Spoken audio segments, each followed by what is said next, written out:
Don't talk about yours like mine can wait. Ain't no one jumping the line today. Honestly, nigga, I mind today. Think I'm just hating, rewind the tape. Pay what you owe me, I'll find a way. If I make a decision, it's mine to make. I'm trying to be real and they trying to play. Turn me up, I'm on that time. I'm on that time. On that time. On that time. On that time. I'm on that time. On that time. On that time. On that time. I'm on that time. On that time. On that time. On that time. I'm on that time. On that time. On that time. On that time. I'm on that.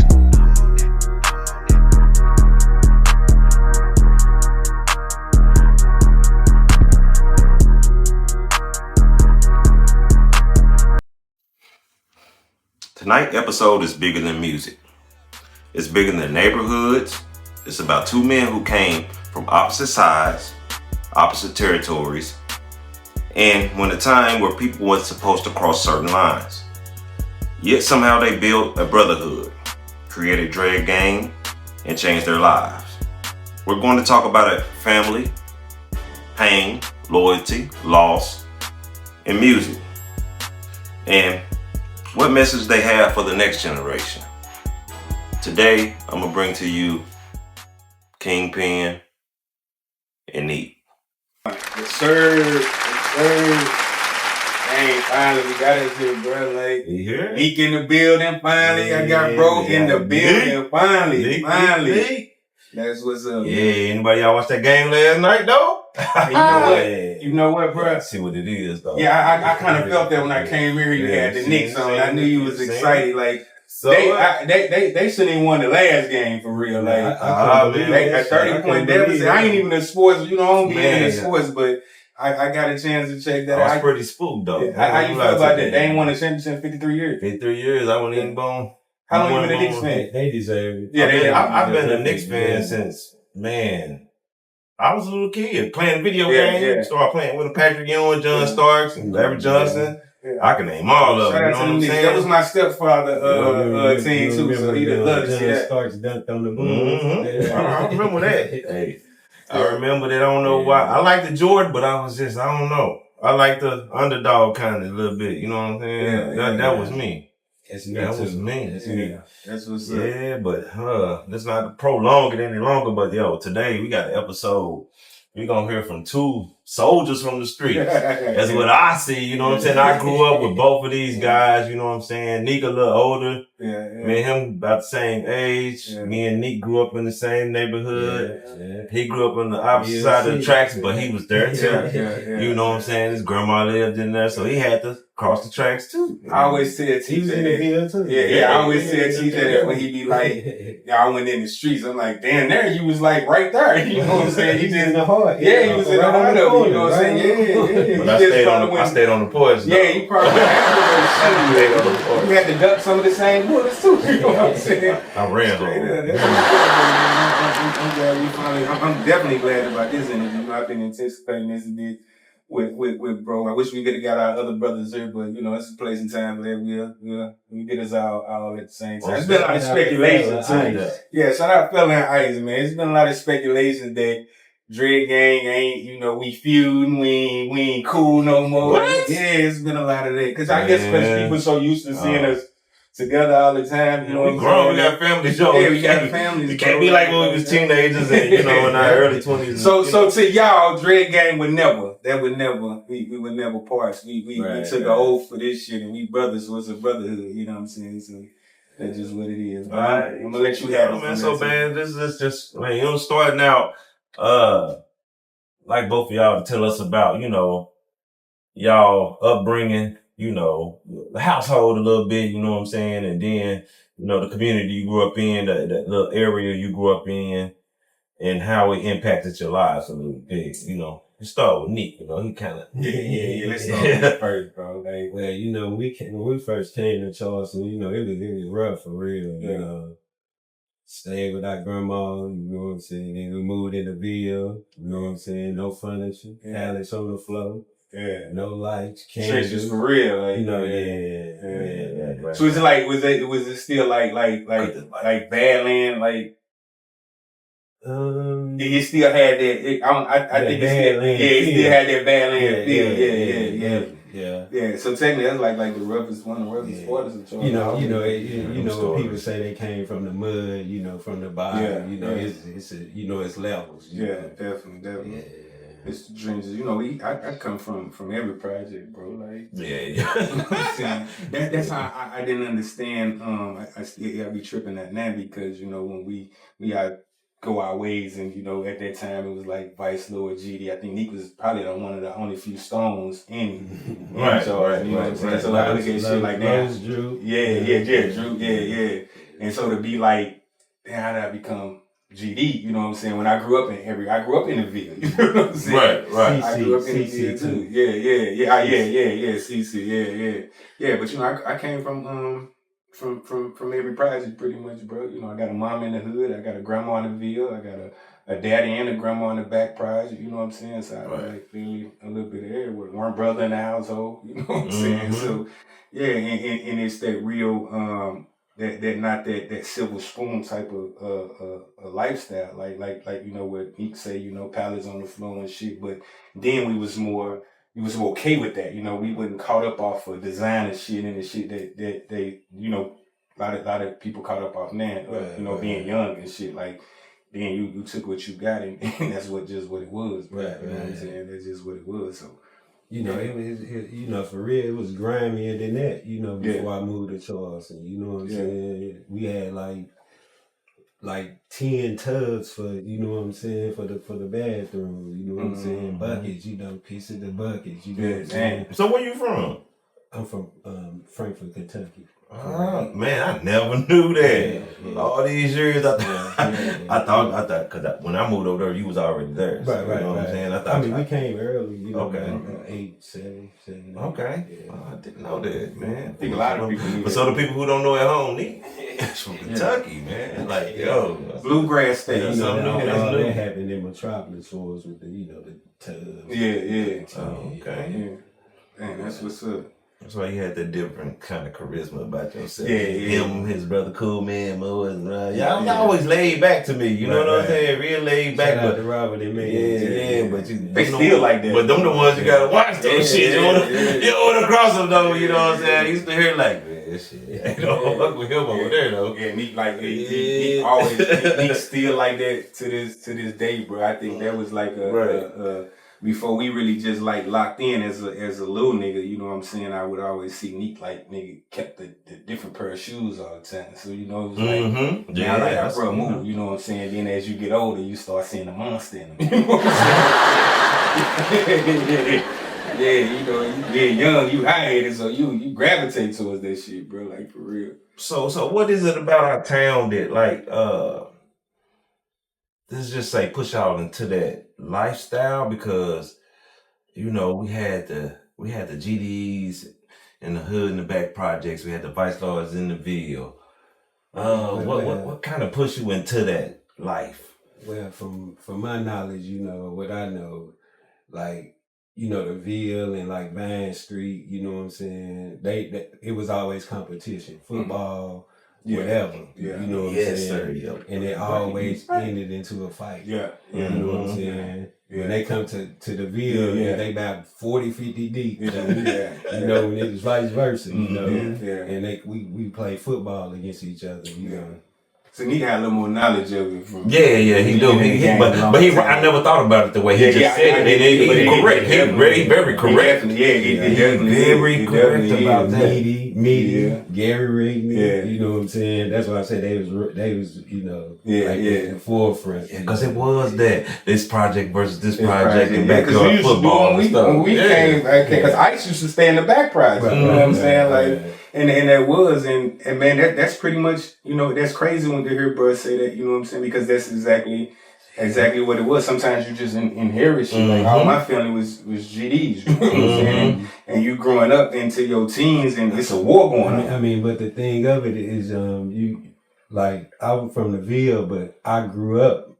on the other side, on Vine Street, you know what I'm saying? Over that way. Yeah. That's what I'm saying. So I got some of their lessons, you know what I'm saying? So you know, our lessons, I just mix it all in one. Yeah. That is, because every time you see bro all the time, he walking everywhere. Like, right. Yeah, but I think, I don't know. To me, I just feel like I inherited shit. You know what I'm saying? Yeah, a lot of being inherited shit. And a lot of just being misled, bro. You know, for me, I speak highly on that, bro. I come from a side where you were misled a lot. And because if you sit down now, and because, you take, situations like, a shout out to my boy B. We went to the same church. You know what I'm saying? We went to the same church. So we would fight out the church in church breaks and shit like that. You feel what I'm saying? And you would think now coming up in the same church, we supposed to have been always jammed. You feel what I'm saying? Right. And if you think about it now, like, I know for me, I can't speak for Nick, but for me, if you think about like beefing with the other side, like I couldn't tell you to this day what all the feud was about. You know what I'm saying? I just couldn't, bro. So that's why I would always say it's a thing of being misled. Overall, it was money. Yeah. You know what I'm saying? It was about the money, people come down and they got the cars, the clothes, the money. And instead of the people from the town getting together, pressing them, telling them like, hold up, y'all can't sell nothing here. We got to get a cut of this.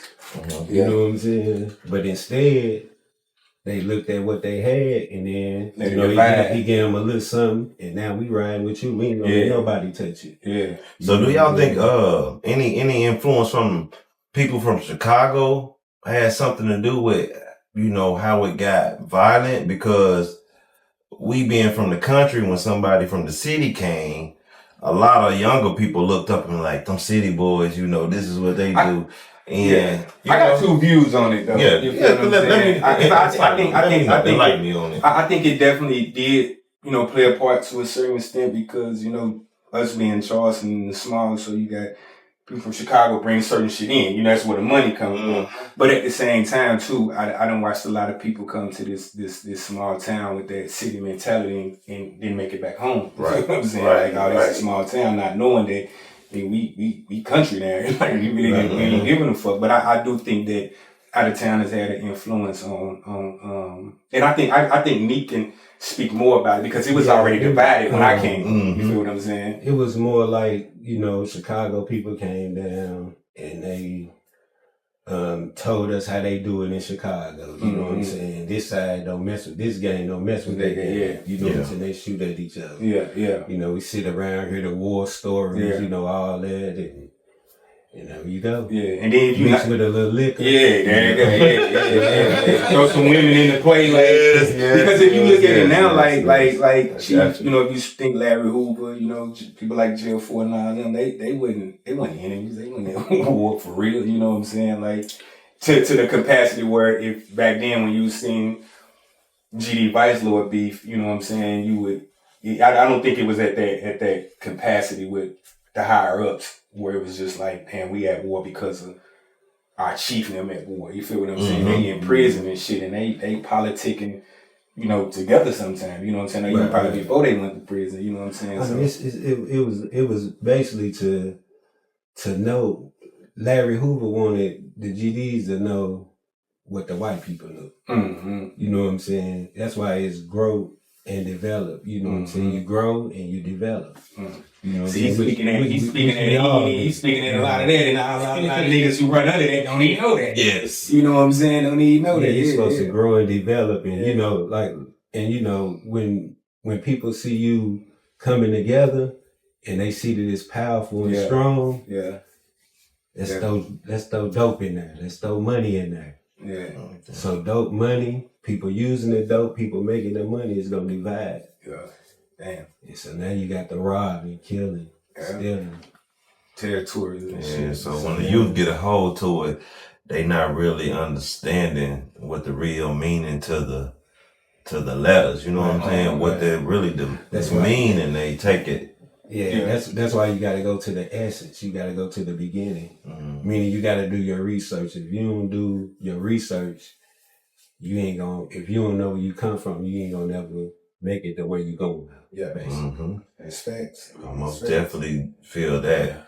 Hey, but what can I ask? Like, what attracted y'all to the lifestyle, or did you just didn't have no other choice because of friends? You know, hey, we were limited on who we hang with. As soon as you step out the door, it's right there. Yeah. It's right there. You don't really get to make a decision, bro. Like, I don't think you get, and if you do, you got a smart window. You either gonna be Vice Lord. At that time, you either gonna be Vice Lord or you gonna be GD. For me, I was already getting shot at, so like I ain't got no choice but to, you know what I'm saying, coming off the porch. You feel what I'm saying? So I don't think you really had you got one decision. You know what I'm saying? Like in life, they say you got two doors. Either, you know what I'm saying, and you're in the streets, you either gonna die, or you gonna go to prison. You feel what I'm saying? I think at that time you had a option either you gonna be Vice Lord or you gonna be GD. You feel what I'm saying? And sometimes for me it was just inherited. You feel what I'm saying? And, you know, you think at that time I was always on Toronto a lot. You feel what I'm saying? Shout out to Free Run G. Yeah, cousins. Yeah, cousins. Influence on you. Real active. You know what I'm saying, out here. So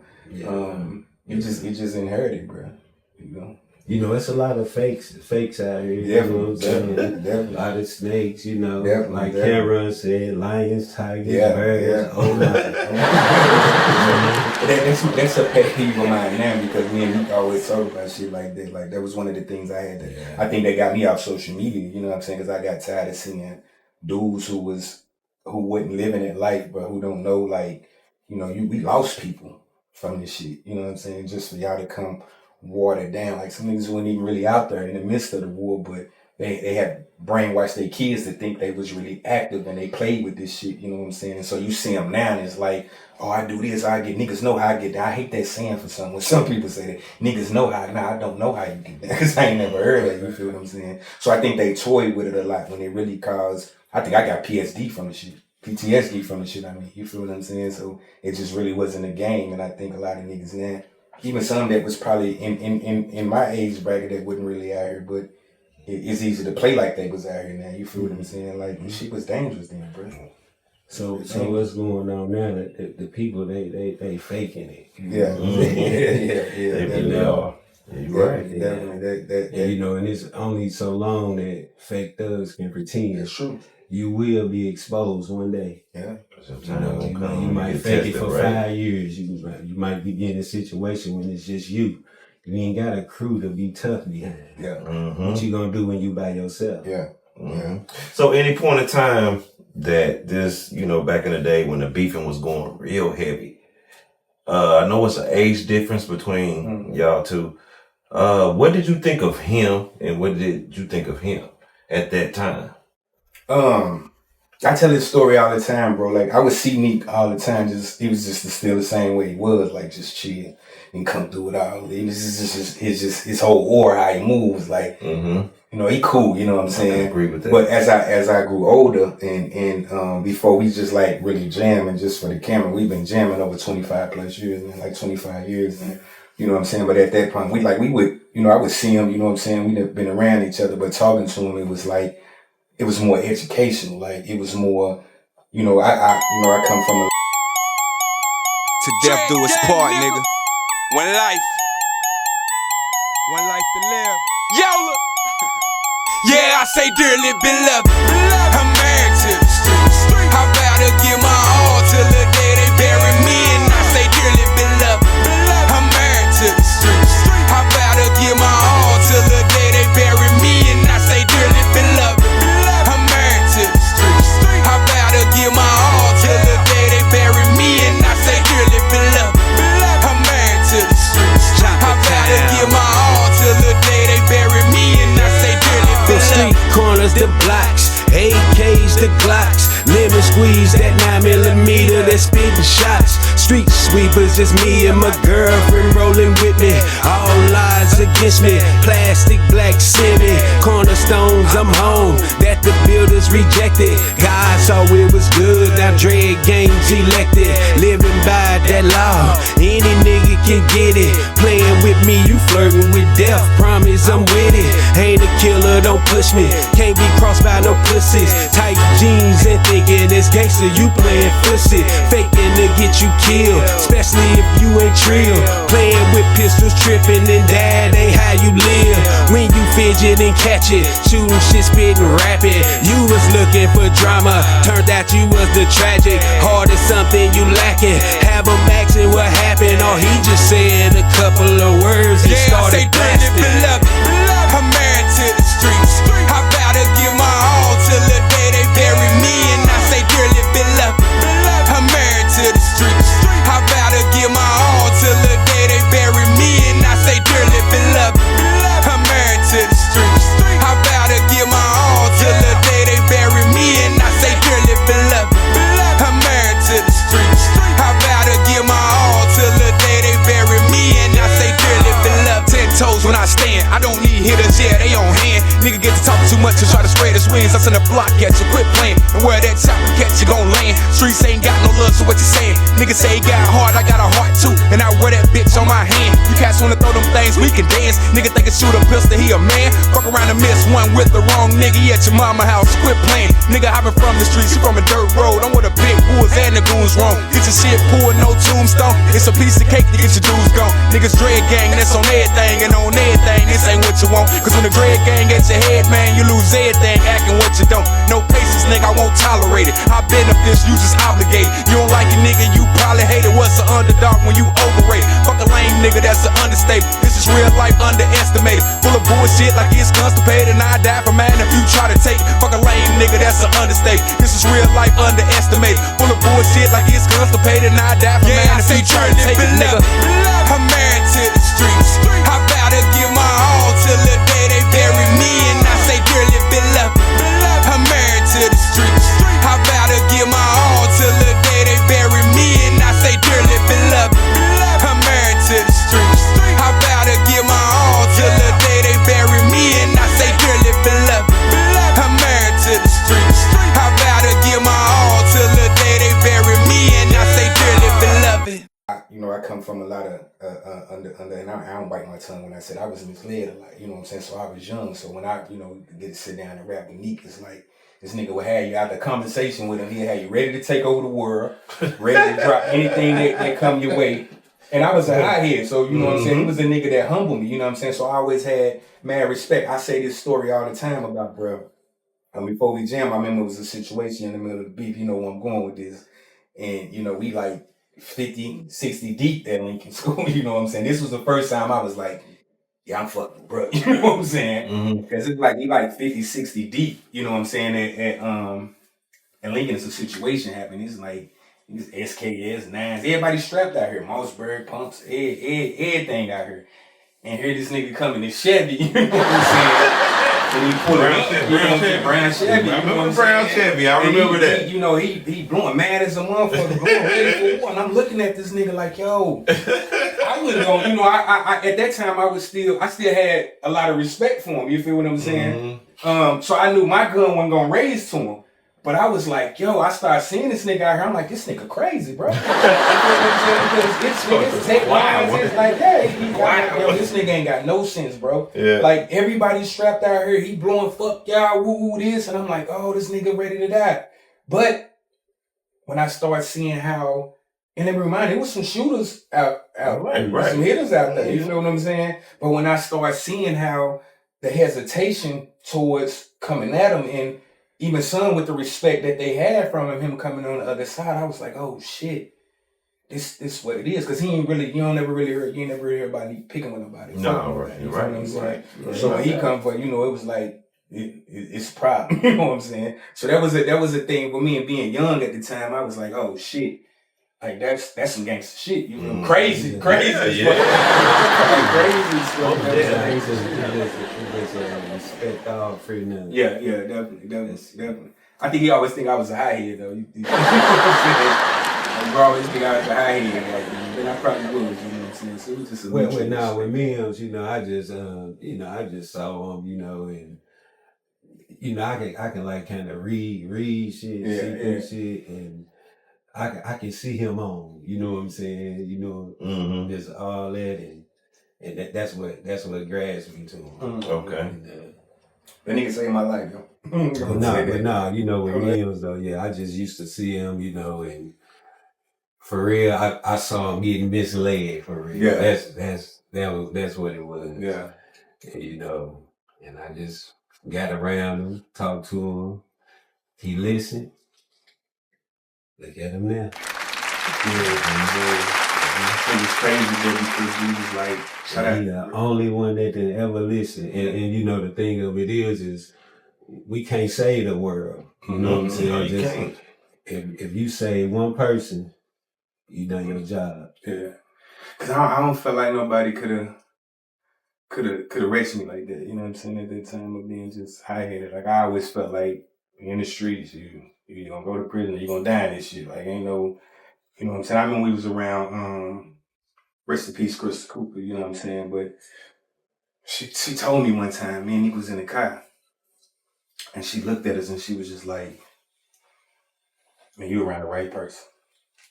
You with Neek. You definitely around the right person. And that shit stuck with both of us over the years, you know what I'm saying? And she just kept going on with it. You feel what I'm saying? Like about 5-10 minutes, you know what I'm saying?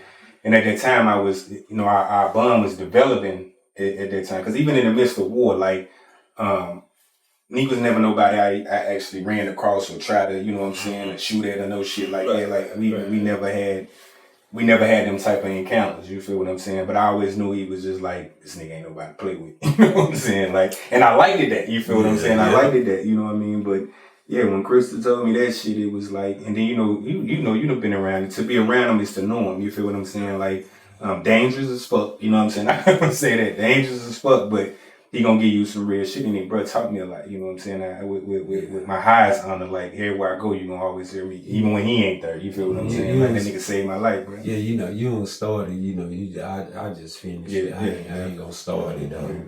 So if you want, one of the things with him is like, you gotta, what we learned was, you gotta really understand how far you want beef to go before you call it brother. You know what I'm saying? Like, go that far. Yeah, because otherwise I won't call it. That's where it's only so long fake routine come in, because you gon' bag that. Yeah.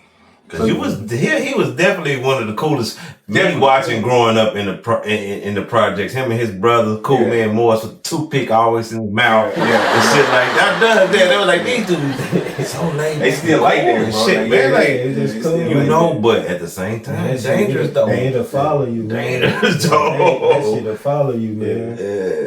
Yep. So let's talk about a little bit of getting in trouble. You know, with this stuff comes trouble with the law. So let's talk about y'all troubles with the law. What?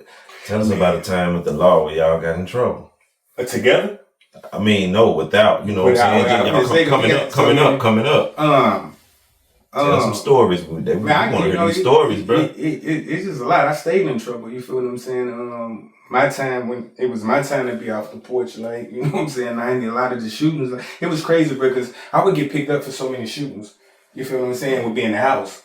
You know what I'm saying? Like we'd be in the house and literally get like a shooting go off. Goddamn, they come picking us up, taking us uptown, swabbing their hand. But man, I don't know. It's just so many. You know, I had I got picked up with the feds when I was like 19. You feel what I'm saying? I was like 19 years old, 19, 20. So at that time when the feds had got me, I was already fighting a attempted murder charge against the police officer, and I was already fighting a state drug indictment. So I was out on bond, you know what I'm saying, for both of those cases before when the feds came and got me. You know what I'm saying? It's crazy because feds came pick me up February 9th. That was my son's birthday, and then I had a daughter that was born the next day. So the son. No, that's my second. It's my junior. Okay. Yeah. Feds came to pick me up on his birthday. You feel what I'm saying? And then the next day I had a daughter. So imagine you just get feds just pick you up. You know what I'm saying? In the county jail. Yeah. And then this priest, they sent a chaplain to come because at the time my daughter, shout out to my daughter Rajel, they weren't expecting her to make it. You feel what I'm saying? So they sent a priest to come tell him like, hey, you know your BM going, your kid's mother going into labor with your daughter, but she had to have emergency C-section, so like the umbilical cord wrapped around her neck.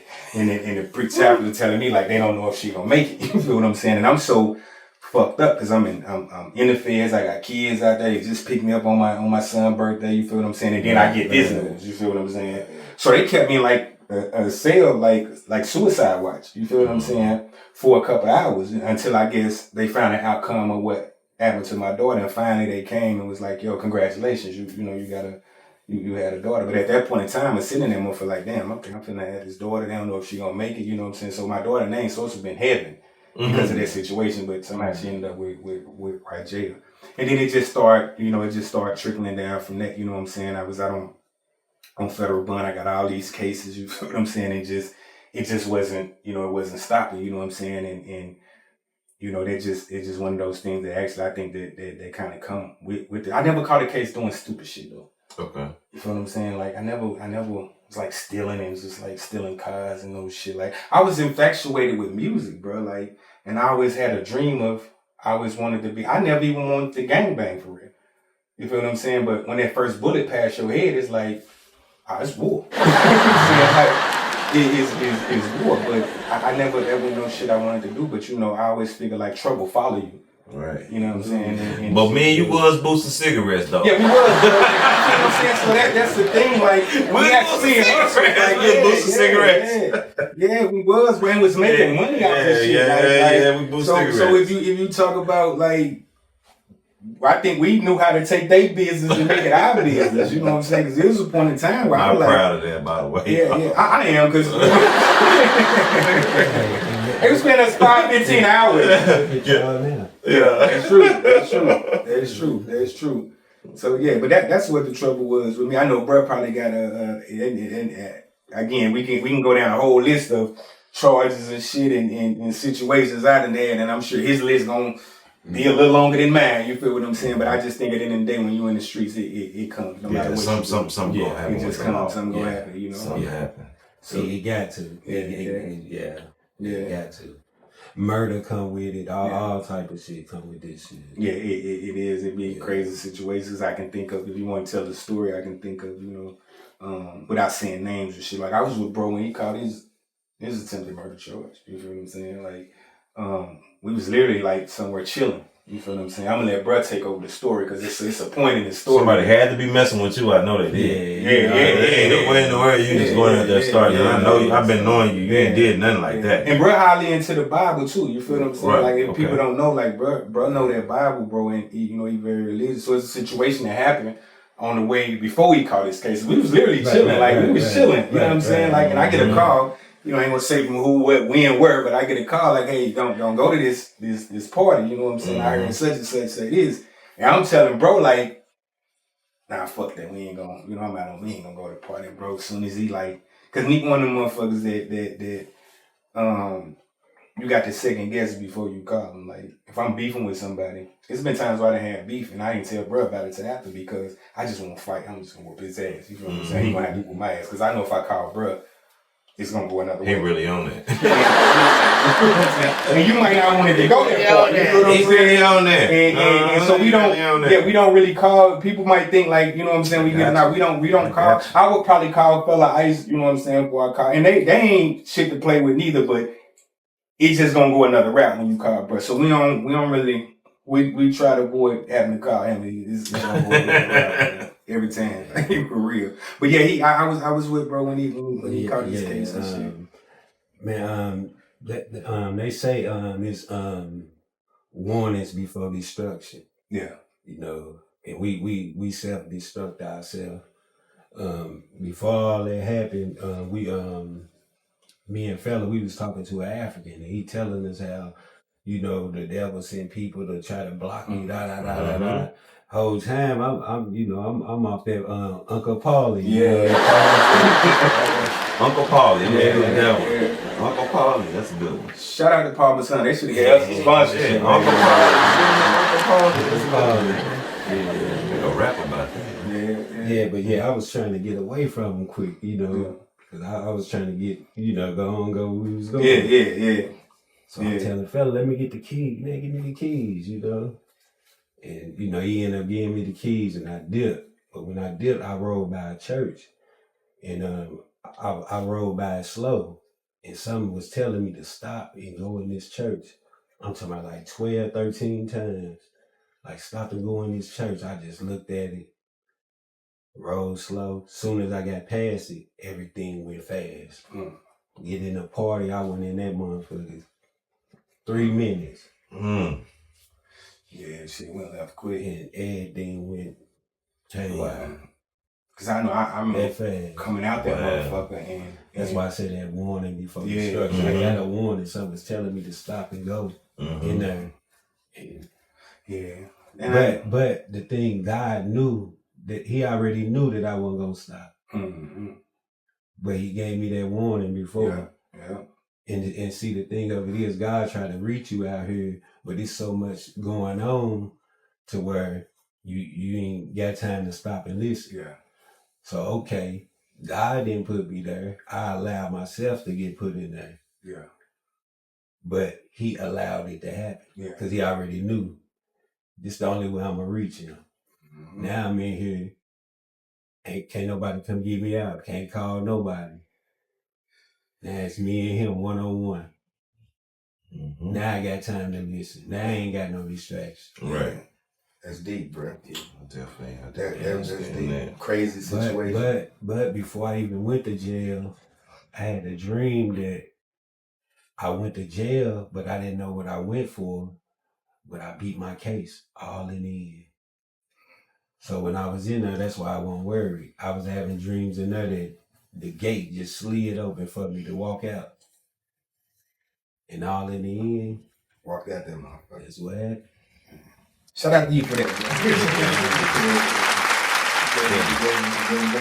That was a crazy time, a crazy night. Because when that situation happened, most people like leave the scene and shit. And I'm like, it's just hysterical. And I'm like, damn, let me get the bruh. I gotta figure out where he at. You know what I'm saying? And by the time I got out, nigga was still outside. You know what I'm saying? Pistol in hand. And it's one of them situations I explained earlier, like, this nigga tripping. You know what I'm saying? I go back to the Lincoln School shit when he, you know what I'm saying? Like I said, like, this is crazy, bro.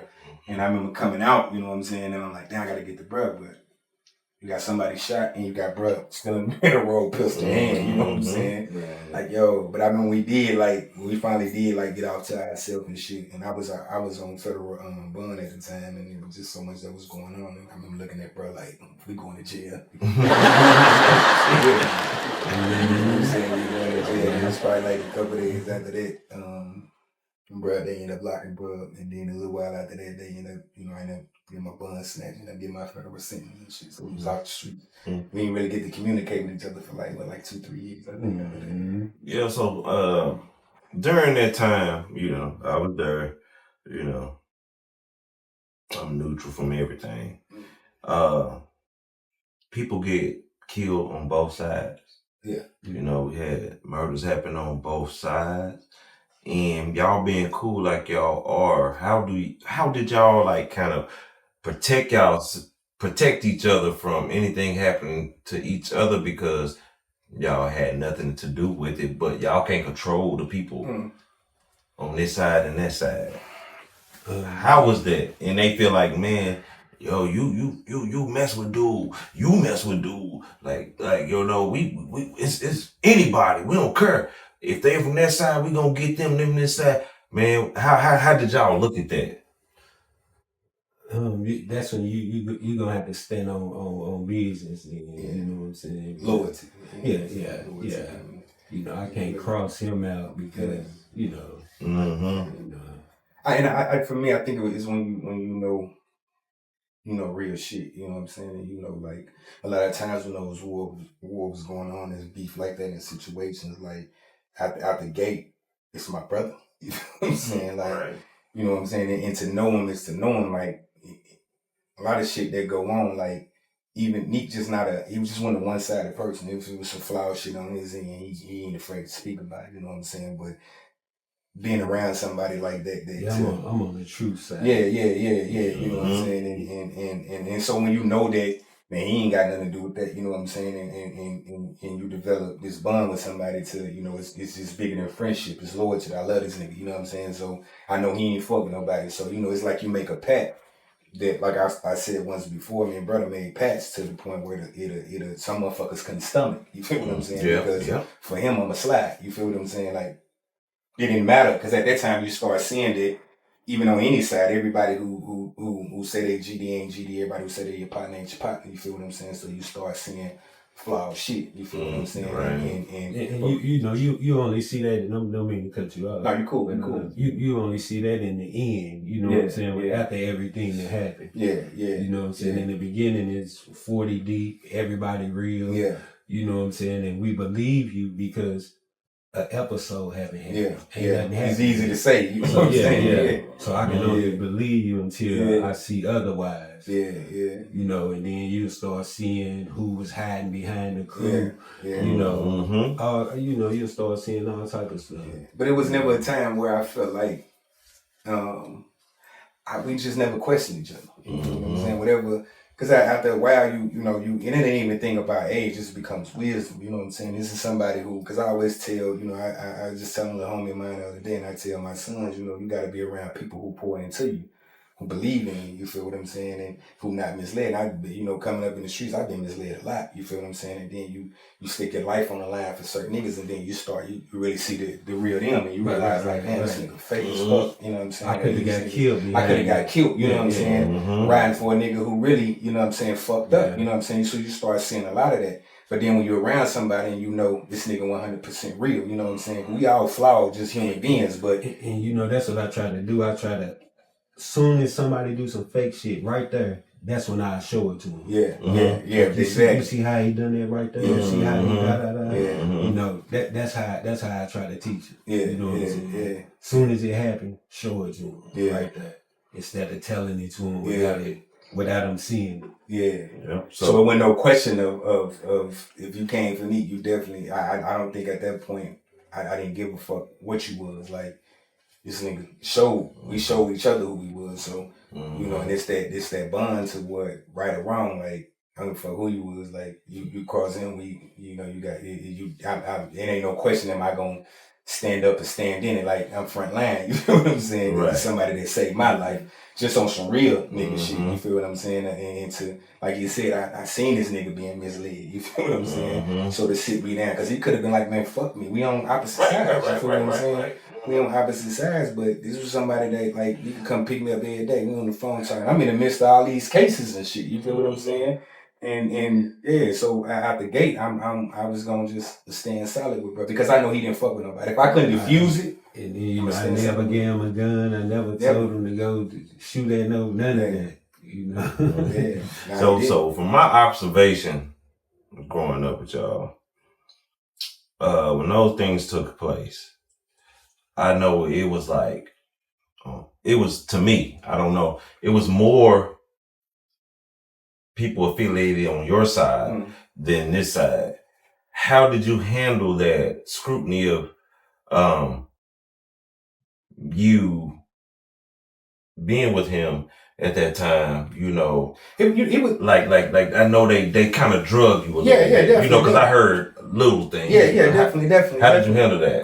For one, I knew they was pussies. You know what I'm saying? I'm just being honest. You know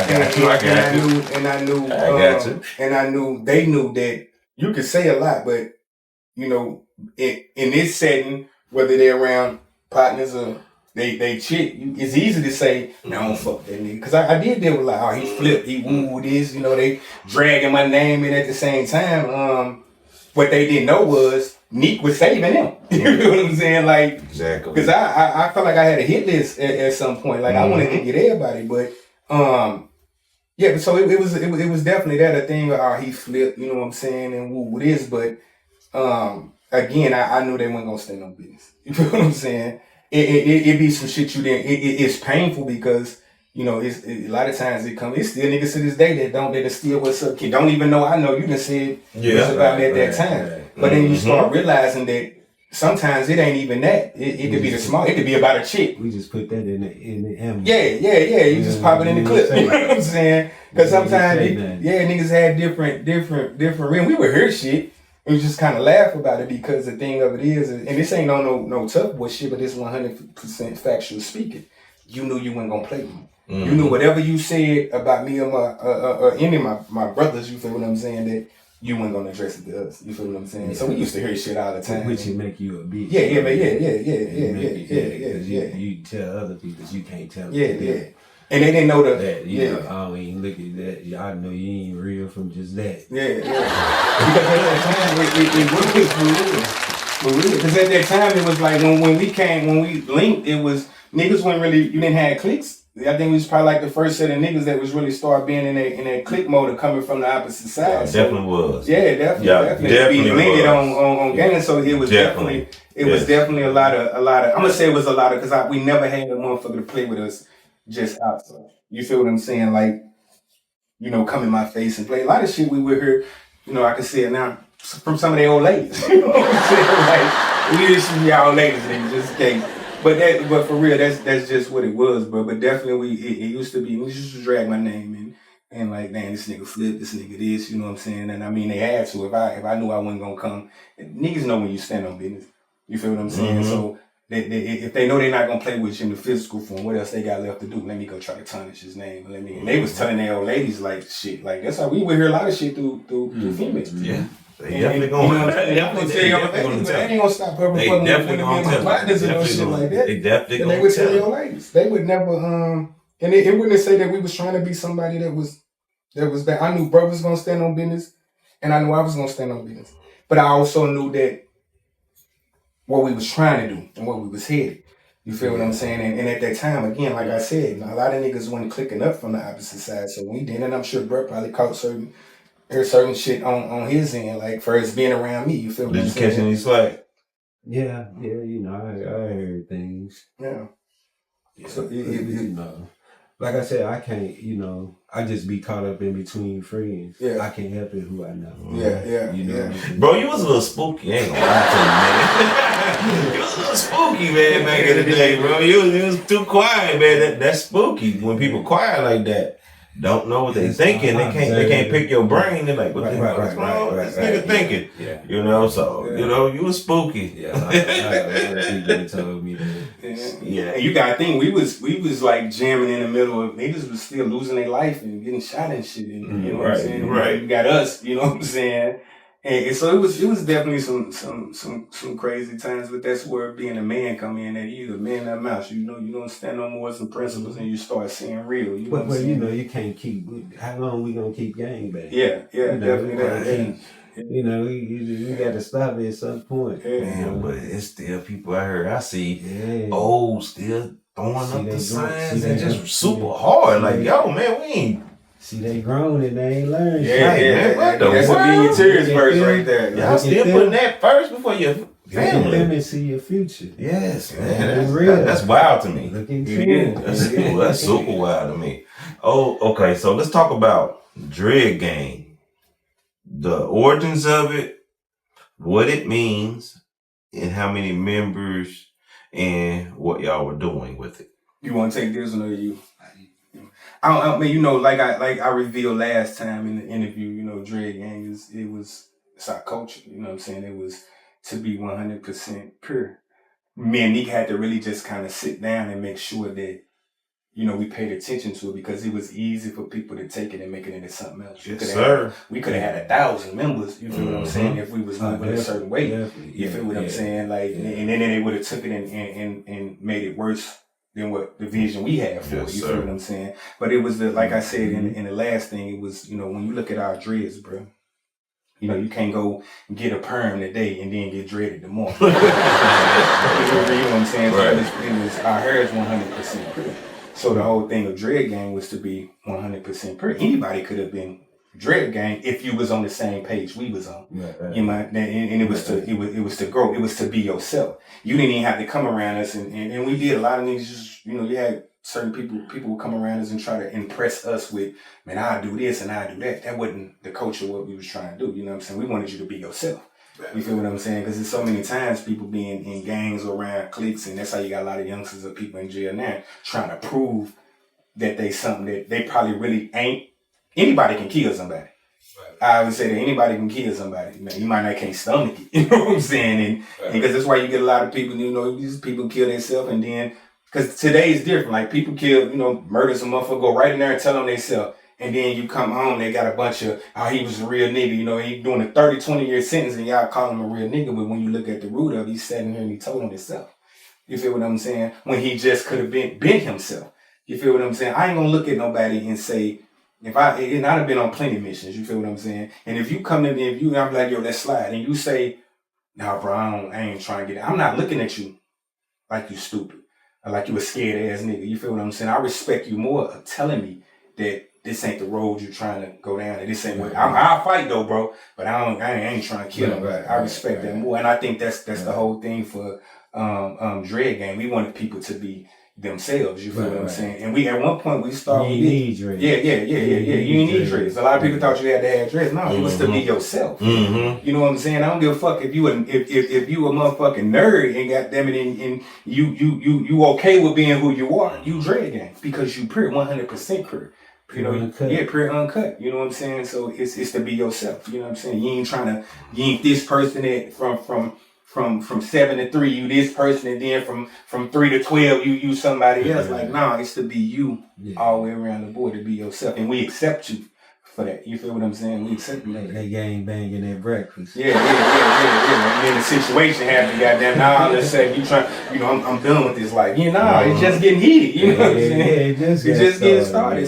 So that was the culture. And I think over the time, like, we had to make sure that we was paying attention to that because it was easy for people to take it and turn it into something else. You feel what I'm saying? And like, we Dread Gang, ooh, this, and we didn't want that, bro. You know what I'm saying? Dread Gang could have been built up of 2 niggas with dread and 100 niggas with no dread, as long as they was themselves, long as they was crib being themselves.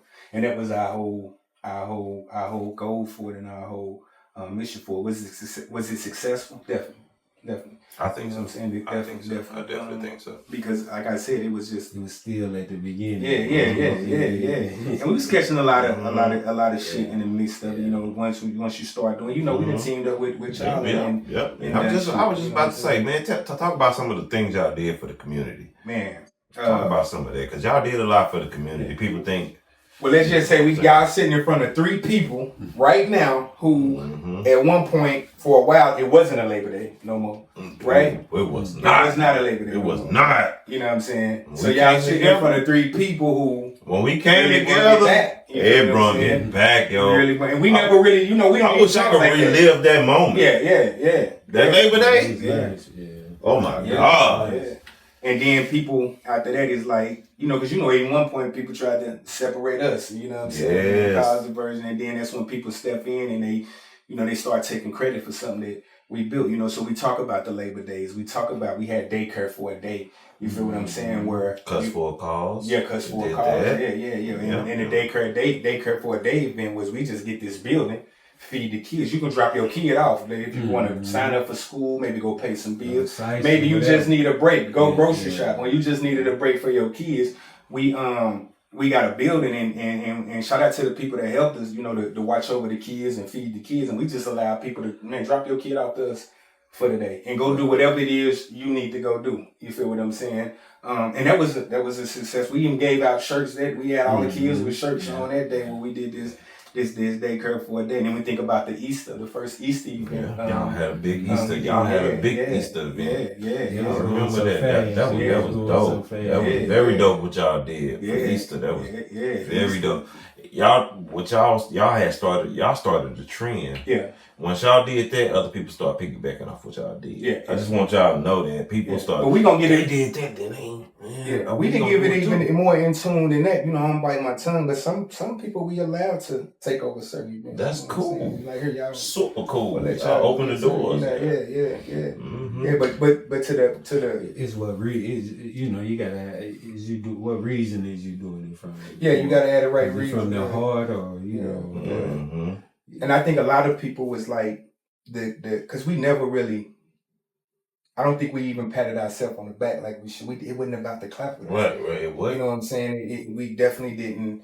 That wasn't our angle for shit, even though it came with it, but we wasn't. We was always trying to find out what we gonna do next. You feel what I'm saying? And then what people don't know is the more shit we started, the more shit we was doing, the harder we became in the eyes of the people who didn't want us to change our community. So a lot of people would say like, "Oh, we was under investigation." No, we was really under investigation.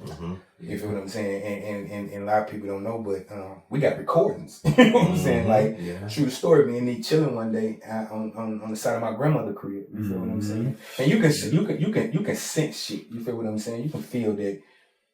And the police being different. You feel what I'm saying? Like you can feel certain shit. It was.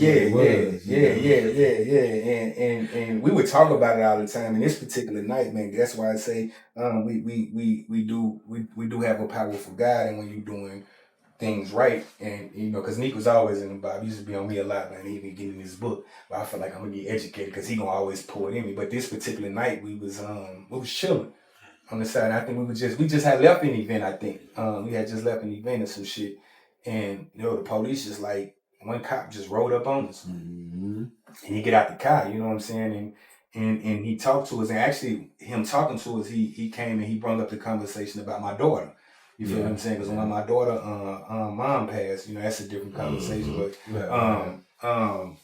he started telling us like, yo, I was one of the officers that was assigned to watch y'all, investigate y'all. I was like, yo, we go away. And me and Neek think so much alike, bro. Like, he immediately turned his phone on record. You know what I'm saying? I didn't even know. You know what I'm saying? Like, what? Yeah. What kind of stuff is that, bro? He immediately turned his phone on record, bro. And then he dudes start opening up. But the thing is, he was finna lead the force at the time. He got my daughter, and that caused him to lead the force. They came at him, didn't they? Yeah. Like, I've been walking the police station, and it's like, oh, you trying to help this drug dealer want to be rapper? You know what I'm saying? Talking about me. But so he started pouring out everything on how he was assigned to watch our Facebook page and shit like this. And I was like, oh, shit. So that made me and bro have to come with a solution like, yo, this is getting out of hand. It's getting crazy. You know what I'm saying? And it's just so many stories that tag along to that even. So it started spreading. It spread all the way over here to Sykes. Right. You feel what I'm saying? We was leaving bro crib one time and it's like 5 cars behind us. You know what I'm saying? And the police. And then the police. Yeah. And he bypassed all them cars and jump on us. And remind you, we done seen this motherfucker while we was leaving bro crib. You already on us. And they pulled the car over, bro. And what was crazy is because he said, we like, why you pull us over? He said, oh, we just stopping cars. It's about some break-ins or something. Right. But we like, well, you was 5 cars behind us. You ain't pulling out one of them over? Right. So now he said, I think I smell drugs in this vehicle. Smell drugs? Yeah. So he bring out the dog. And me and bro looking like, oh, this shit finna go left. I smell drugs. Because ain't sure either every time or no, you chewed it a little bit up, I think, or some shit like. Yeah, the blunt. Blunt. He just chewed the shit up. Dog all in the truck ain't smell, but he didn't even fire the blunt. He got a cigar shit. Yeah. I smell drugs. And the dog didn't even find shit. He was making the dog hit. Hit this shit. He said, I got a hit. Right. And we like, man, you lying there? You just made the dog do that. Right. You know what I'm saying? So just think if they found guns and shit in there, we'd have been in jail knowing that was a bogus search. You feel what I'm saying? It was bogus because we watched them do it. And then when the dog didn't find shit, you know, we could be a little cocky in our ways sometimes. We ain't done nothing. We laughing and shit. Yeah, that's just being aggravated. Yeah, and then it's like, oh, lock him up. He got a one. I had a one, bro. So I'm like, damn. So they you didn't know you had a one. They didn't know I had one. They didn't know I had one. We talking shit. Yeah, we talking shit. And then on the way to the precinct is when the DreadGang's shit come up. It's like, oh, well, you know, we heard about a group of guys over there in Charleston that's acting like they doing stuff for the community. And God. I know you one of them, ain't you? Oh. It's like, what was that you talking about? They was on y'all. She said Dread Band or some shit like that at first. Yeah. And I corrected her. I said DreadGang. I said, but we ain't doing nothing what y'all think. But I was blown away because me and Sykes in that this shit that happened to us. You know what I'm saying? So now you see that at this point. Yeah, they spreading that shit. But we had a get out of free jail pass, I think, because we had this officer recorded telling us this shit. You know what I'm saying? God. So yeah, I did, didn't you? Yeah. So it was time that we knew, like, damn, okay, bro, it's time to shift gears because what they getting from it we ain't even giving them the image of this is what we. Y'all see what we doing. Pulling him over, going to St. Louis. Nigga, I had the DA. Talking about Charleston. Called them and all this other shit. Nigga, DA pulled my car over one time. Like, They watched twice. Heavy. Twice. They pulled that motherfucker over, searched it, let it go, got down the road. They pulled it over again. Now 4 more DA agents come. And I was getting food stamps. Yeah. I was the most paying for the food and like, shit. Yeah, bro. That's just what it was, bro. So we started seeing that. And how many members? Some people. We have 4 members. 4 people. Yeah. Four members. 5. Yeah, shout out to Doe, yo. We can't never leave. Doe was always DreadGang's to the Doe Sykes. From Sites. Yeah. Doe, shout out to Doe. May rest in peace, bro. Yeah, Doe was always DreadGang, bro. Like he gonna rep it. But we was 5 members strong, you know what I'm saying? But y'all did a lot to be just only have 5 members. Because of support. You know what I'm saying? There was a lot of people that was DreadGang if you want to look at it. CCT was kind of deep.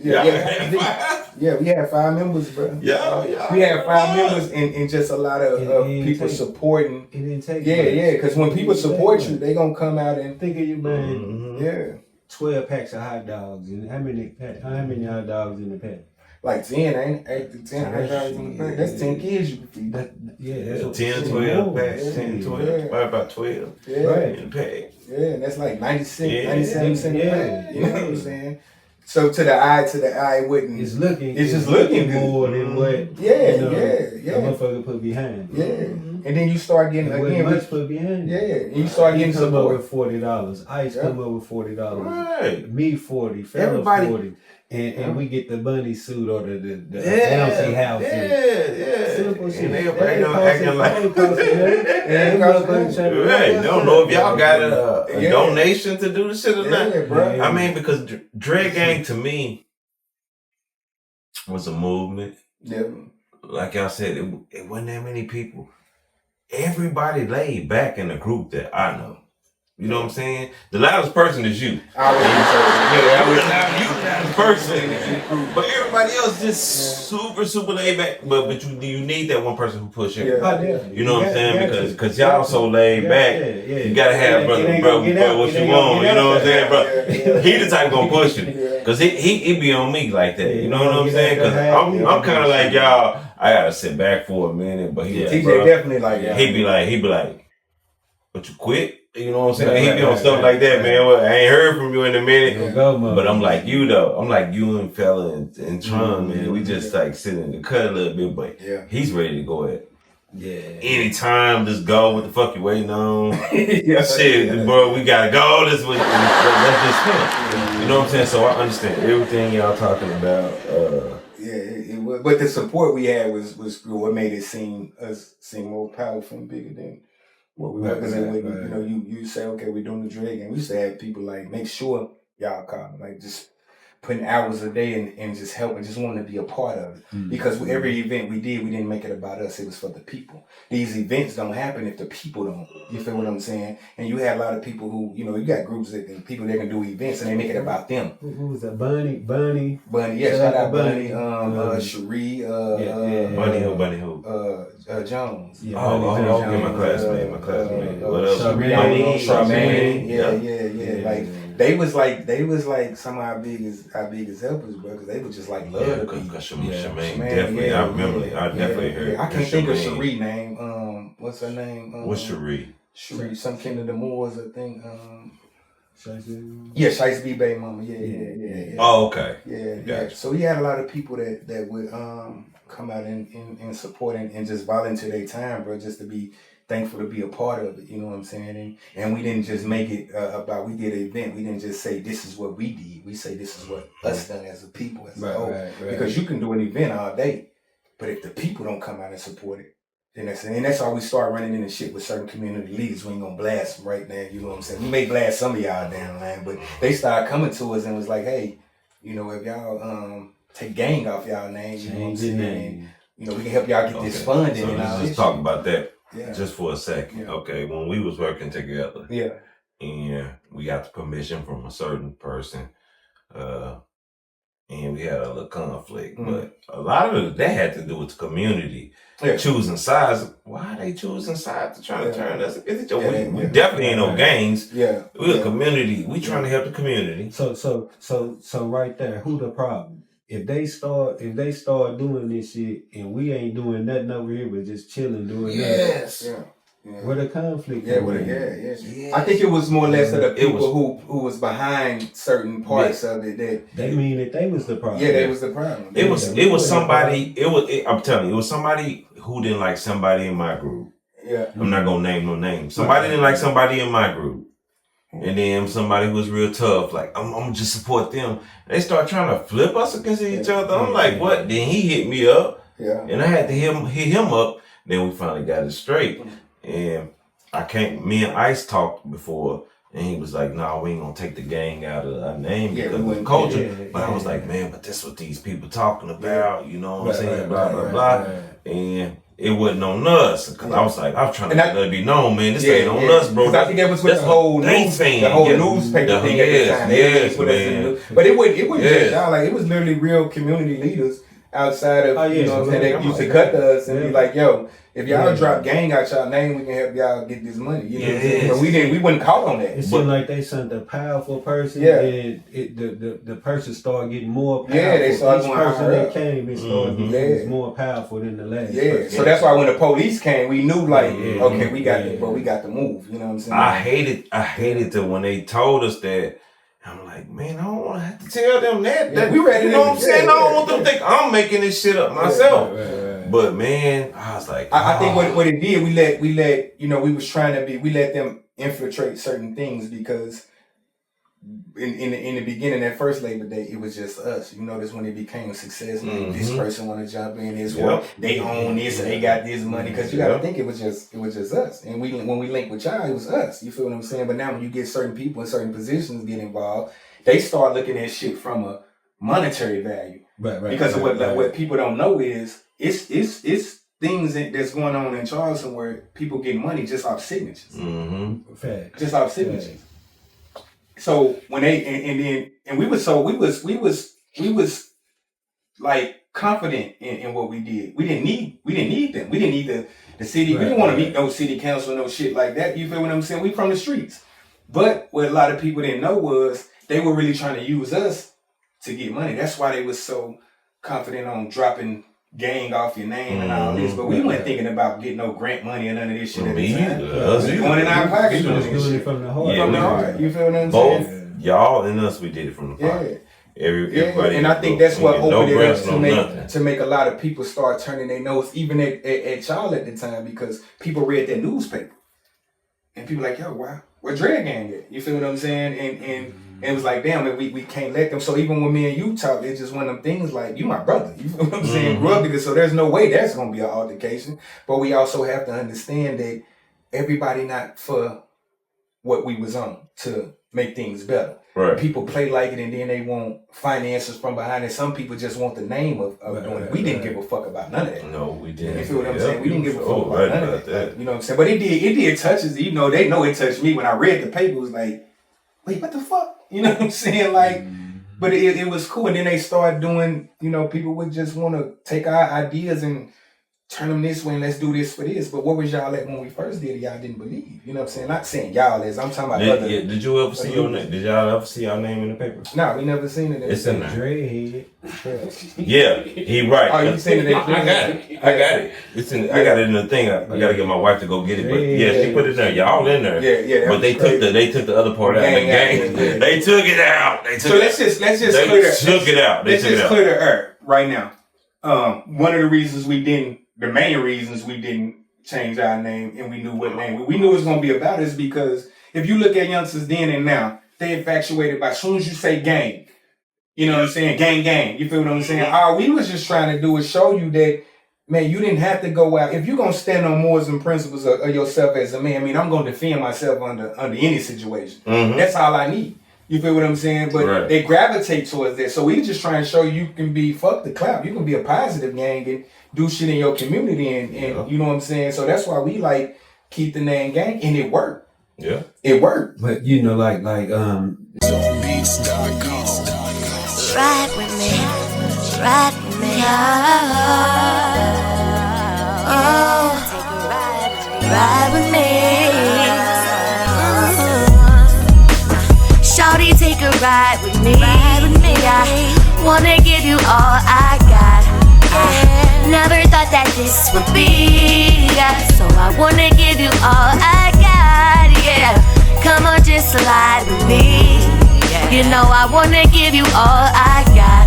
I never thought that this would be, so I wanna give you all Give me all that you got, probably all I'ma need. No big eyes to use, mine's you and it's me. Got this secret to tell you, really feeling your vibe. I can see you the one, by the look in your eyes. I'm not perfect by far, shit, understanding's a plus. All that arguing and bickering, that won't be healthy for us. I done been through the storms, you done dealt with the rain. So we gotta attract, I think we just one of the same. Out of sight, out of mind, I'ma need you in my presence. That nigga tickling you, you laughing like I was just guessing. I see it on your face with them come and get me eyes. You got me wrapped around your waist like I'm between your thighs. Ain't no pleasure in pain, hating's just part of the game. We never part this for nothing, long as we keep it the same. Tell me you ready to roll, know that I'm ready to ride. We can take over the world, long as you holding my side. Hello. Shawty, take a ride with me. I wanna give you all I got. I never thought that this would be, so I wanna give you all I got. Yeah, come on, just slide with me. You know I wanna give you all I got. I never thought that this would be, so I wanna give you all I never called a man shawty, and I know that he gon' ride for me. Daddy's sick with the pound game. He's so dope, I'ma call that nigga cocaine. Approving the way he got my mind blown. I can't see what he doing cause I got my eyes closed. And every time he kiss me, yeah, he got his eyes closed. Every time we making love, it ain't no clothes. I love his look and see the ass, a red bone neck and dancing Michael Jackson bad. And I got that pic, you sent my love of how we play, and then we smoke, and then we fight, and then we fuck. So question, is it worth it when they say it's lust? I just tell them scratch the surface, cause this shit is deep. And I know that we ain't perfect, but love's a stronger force than anything. So that's why I say fuck it. Yeah. Shawty, take a ride with me. I wanna give you all I got. I never thought that this would be, so I wanna give you all I got. Yeah, come on, just slide with me. You know I wanna give you all I got. I never thought that this would be, so I wanna give you all I. Cruising the night lights, what a good sight. Your smile's beautiful, it's shining like my bright lights. Lips glossed up, can't wait to floss her. Let her meet my gentlemen to see if they approve of her. If they approve, we make a left at bros kicking in. We blowing stuff, Garcia, Vegas, that Philly split. I got the toast, you just sit and look like cinnamon. I pull your chair, you in the presence of a gentleman. You gon' see salt shakers, aka player haters. Use them as motivation, you'll see that make you greater. I need that precious thing hanging by my side. More than a sweet face, but a strong mind. Know how to stay afloat, Miss Captain of this boat. Don't need no shady bitch, them hoes is cutthroat. Giving me all of you, to me that means a lot. Play your position well, always protect that spot. Let's go. Yeah. Shawty, take a ride with me. I wanna give you all I got. I never thought that this would be, so I wanna give you all I got. Yeah, come on, just slide with me. You know I wanna give you all I got. I never thought that this would be, so I wanna give you all I. It's about your deeds, you know what I'm saying? And that's why I said we wasn't out here shooting at nobody. We wasn't telling the shorties to shoot at nobody. You know what I'm saying? So why is our name a problem when our deeds are good? Yeah. So They didn't. That's why I say it seemed like they was worried about the wrong thing. Yeah, they was. And then they start trying to get last name. And then they start trying, as they see we weren't gonna change the name. Now they try to get close to us and get us to participate in some of their events, because at that time when you and this is the only time you're gonna hear me brag about shit that we did, but at that time when you say it's a Dread Gang event, the people came and support. Man, no, keep bragging, man. They knew it was, don't stop bragging, so bro. they had to see that. The people. Shout out to the people. Yeah, don't stop bragging, bro. That was in our community, because the people, and that's one thing we always say, like this ain't a Dread Gang event, it's a people. You know what I'm saying? Because if the people don't come, the event don't happen. But what the people didn't know is the shit we dealt with behind the scenes. Mm-hmm. You feel what I'm saying? It was to the point where, you know, when my daughter, you know, Neek was at the hospital with me when Neek been through so much shit, bro. Like he was at the hospital with me when my daughter, mom passed away. You feel what I'm saying? And it wasn't the fact that at that time that they was trying to take my daughter. You know, this is a grandmother this is last I got, but I'm a father. I gotta step up. I gotta get my child. And so we had that disconnect, and then police was just allowing the shit to happen. I was going to lawyer. I was depressed. I ain't eat for about a week. You know what I'm saying? They bring shit. Shit that I didn't need to get my daughter. That he paid child support. Oh my God. Yeah, that's I'm going to the police. Wild. Finally, one day I walked in there, motherfucker. I was so stressed out that when I walked in the police station, I heard the two officers arguing. And one like, you trying to support somebody that think he just a drug dealer, want to be rapper. And that hurt my soul, because this is my child. Mm-hmm. So I look at him and I say, when I leave this place right here, I'm going to go get my kid. And whatever the fuck that happens, we gonna make the news today. And before I got over there, by the time I got over there to get my kid, it's 100 police. But it was just that one officer who put his job on the line, and shout out to him. You know what I'm saying? Who put his job on the line, bro? Yeah. And he got attacked. He got like he dealt with a lot. Where's your child at now? My daughter is fighting. My daughter is in the Navy now, fighting for us, fighting for our freedom. And she's actually out there in Iran. You know what I'm saying? Yeah. Shout out to her. Because when you being a father, all they did was they took my past of who I used to be. You know what I'm saying? And that person, they thought I was just still that. You know what I'm saying? I'm still that to a certain degree. Meaning, if you come fucking with me or my family, I gotta be me to protect my family. But make it clear to everybody. You got your daughter. Yeah, I got my daughter. Yeah. And where she at now? Yeah, so they know she was in your hands to where she at now. Yes. My daughter is a graduate out there working, and she's out there in Iran now, at sea, fighting for our freedom right now. She's in the Navy. She's an operation specialist, meaning she helped guide the ships and shit out there in Iran. So she's part of the blockade right now, if I'm not mistaken. So yeah, she's out there fighting for our country and this. And so when they felt like I couldn't raise my child, my daughter, because I went through hell, bro, tell you, like DFS popping up every time, you know what I'm saying? And yeah, I went through hell, and she's out there in the Navy. Trying to keep a father from being a father to his daughter. And just with the kids, you know how they was coming at us. You know what I'm saying? If we just doing good, why is you messing with us? Yeah. So as we crossing the boundary that, you know what I'm saying, that the jails wouldn't make money if people wouldn't go. Yeah. You know I think they was afraid of that, bro. So if we stop them from going, we hurting them. Yeah. So let's attack them. Yeah. They can't try now. We got enough power to run the nation right now. That's wild, bro. That is super wild. But yeah, people didn't know that, bro. And we were still throughout all this, bro. We were still putting on events. You know what I'm saying?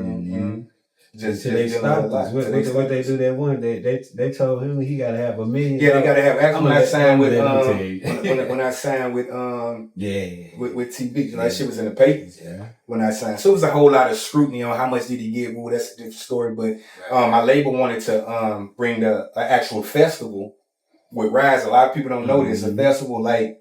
Diesels with the the Rise and all that, and at the time, the first thing they was like, we spent like that whole day dealing with it, you know what I'm saying, and they was like, oh, you got to get $1 million in insurance, and at that time, now that I know $1 million in insurance didn't cost that much. Guess on what though? But on the land, some grass, yeah. Mm-hmm. And then they was trying to say they didn't own it, you know what I'm saying? The grass is gonna bleed. Yeah, they didn't own it. $1 million. Yeah. And I remember sitting with the city council, bro, and I said I felt like And he asked me, he said, when you the guy in the newspaper just signed with the label? And I knew right then and there, if we get this million, they gonna use this way to try to, because the city get, something happen, the city get paid. And not only the people can sue us, the city get paid. And I'm with $1 million label at the time. You feel what I'm saying? Right. But so I was able to flex a muscle because I made a call, and that city council, who shouldn't have been the city council because he wasn't staying here, he the city manager. He ended up getting a call from the lieutenant governor. Mm-hmm. So now he reached out to my pops, like, yo, y'all come back in and talk. And he was amazed, like, how the fuck you get the lieutenant governor to call me? You feel what I'm saying? That come from networking. It was muscle now. So now they made us even more dangerous. You feel what I'm saying? Because how the fuck you pull that off? But now they wanted to work, but by that time we was like over it, bro. It was just like, I just felt like it was a trick. It was a trick to it. They gonna find some way to fuck it up or some way to sue my label, and I can't let that happen. Like, the label was even like, after all that fighting that whole day, when they finally said, yeah, the label was like, fuck it, we tried. Because it shouldn't have been that hard. Right. But we tried. And these are things that people don't know that we dealt with, bro. You know what I'm saying? And all this can be fact checked. I always say this to anybody. Y'all can fact check all this. This is shit we dealt with, bro. Yeah, factually speaking. Wow. Yeah. Man, that's straight wow. Yeah, it's crazy. All that stuff that's just, told me, and Yeah, it is, bro. Like they was, So if we for the people and you attacking us. Yeah. How can you be for the people? Yeah. Somebody ain't for the people. Yeah. Definitely right. Because it was never a thing with us, was like, we didn't do shit. And then we doing music at the time. You know what I'm saying? Like, I don't even think we had a motto, like, we ain't charging kids for nothing. That's from the heart. You know what I'm saying? Like, I don't give a fuck what event we do. If you a vendor out here, you got to be willing to give the kids something for free. I'm never with charging vendors to set up. I'm just with give the kids away, get something for free. Or donate something to a church or something. That was our thing. Okay. That was our thing. We made no money from nothing. You know what I'm saying? No money from nothing. All right. So, that being said, let me ask y'all, what was your first impressions of Neek? And Neek, what was your first impressions of Mims? I'm gonna let bro go first. Cause you call them memes. You the only person calling memes, and I like that. I'm still calling you memes, bro. I like that. I call you by a childhood name. Gonna say that, but I like memes. I like memes. Mims talented. He brave. He'll stand up, grab that mic. And I remember when he switched his style. And I was telling her, I said, nah. Yeah. I said, keep that. Even though the style he got, it wasn't in. Yeah. It was the style he was doing. And I was like, nah, keep that style. I said, that you gonna always win with that. Mm-hmm. Yeah, I remember that. Yeah. I remember that. And he kept it. And he winning. Yeah. So what kind of style was it?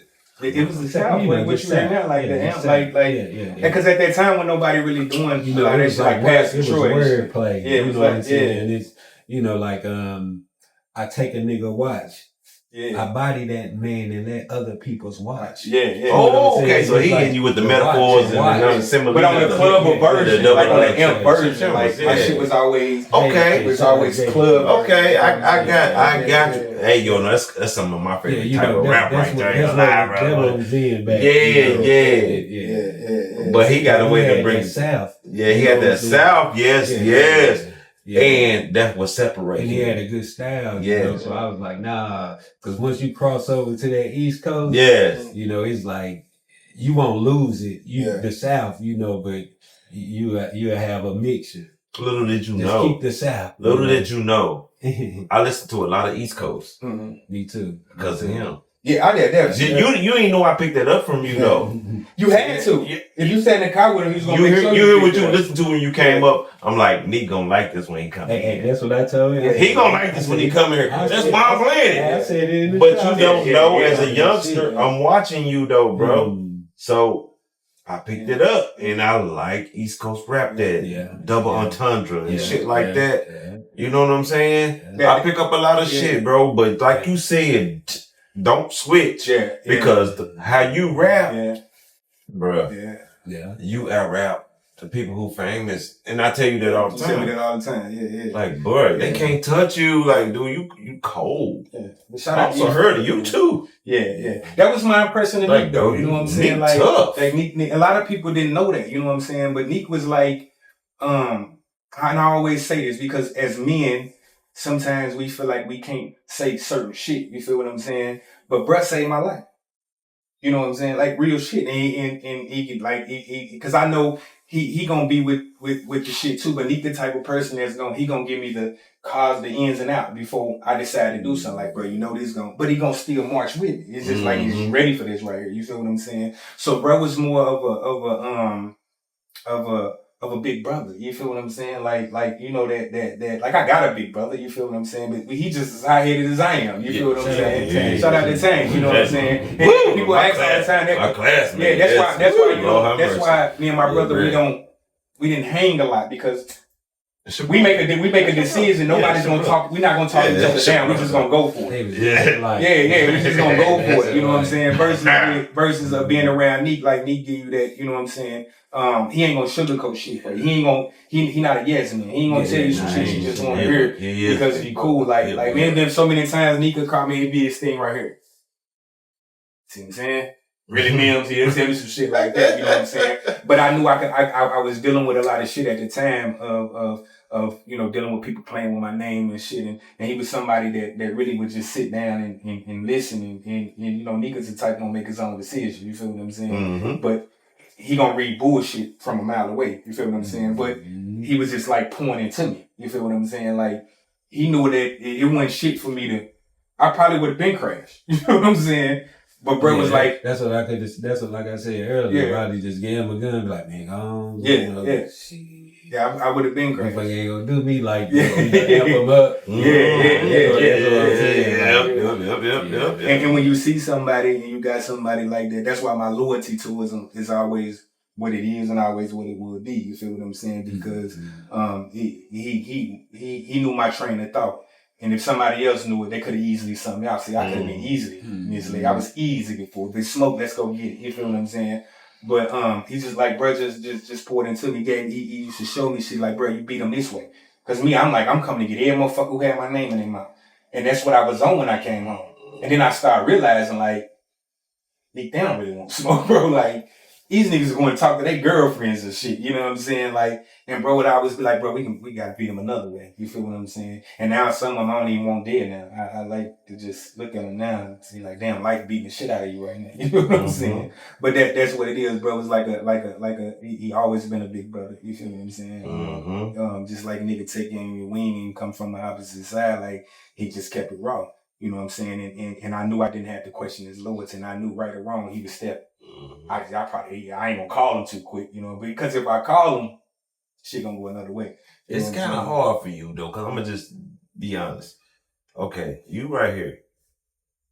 You got Ron G on this side. Yeah, definitely. And then you got him on this side. You know what I'm saying? It's like, how can you balance those two? It's even because more. Ron G a little hot-headed, but he's level-headed. Yeah, it's even more because you know what I'm saying? Lord, have mercy. Yeah, they like like that. They that was my ride. Yeah, that's what I know.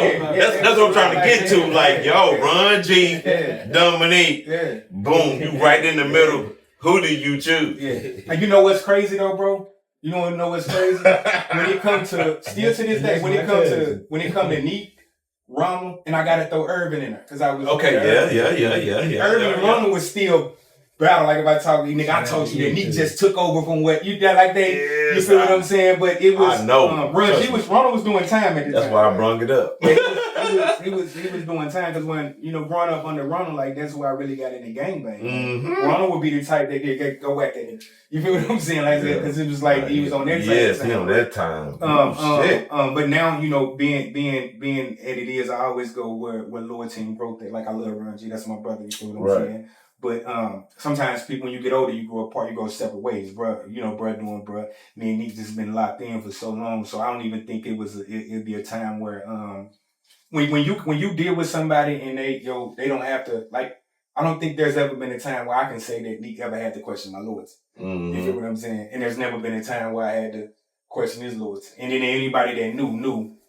man, that's his brother. So you're not even going, if you ask me to who when I pick, then you already in violation. You know what I'm saying? Yeah. You already in violation because I don't go against brother. Because I know, I'm just like, I don't want my brother to be locked, because he's my brother too. Yeah, to be definitely. locked up. Yeah. But if he never got locked up, this never would have happened, bro. Man, I don't think it would have happened because you would have been so far with him. Yeah. But it would have been deep, bro. You know what though? I think the thing is what people don't, because Ron had a lot of respect for Neek. Okay.